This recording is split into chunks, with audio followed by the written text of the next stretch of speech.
আসসালামু আলাইকুম এভরিওয়ান। আজকে আমি আর আমার ভাই যাইতেছি বিলের মধ্যে মাছ ধরার জন্য। তারপর প্রায় ৪ কিলোমিটার পথ আমরা অটো দিয়ে গেলাম। এইদিকে আবার আকাশের অবস্থাও ছিল প্রচণ্ড রকমের খারাপ। গত কয়েকদিন ধরে প্রচুর বৃষ্টি হচ্ছে আমাদের এইদিকে। এরপর অটো আমাদের নামিয়ে দিল।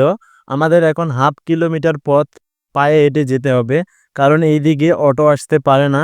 যাওয়ার পথেই দেখলাম একটা তাল গাছের গোড়ায় অনেকগুলো তাল পড়ে আছে।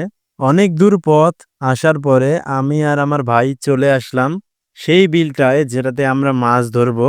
এখানে অনেক প্রকারের মাছ পাওয়া যায় আর জায়গাটাও দেখতে ভীষণই সুন্দর। আপনারা কেউ জেনে থাকলে বলবেন এটা কোন জায়গা। এরপর আমি আর আমার ভাই নেমে পড়লাম পানিতে জাল বসানোর জন্য। এখন আমাদের জাল বসানো একেবারেই শেষ। একটু পরেই আমরা জালটা আবার তুলবো আর দেখব কতগুলো মাছ ধরেছে।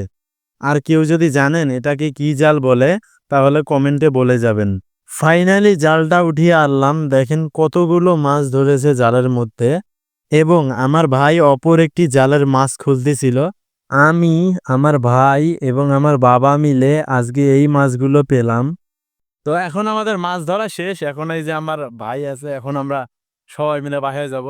ভিডিওটা সবাই মিলে শেয়ার করে দিবেন আপনার প্রিয়জনের কাছে।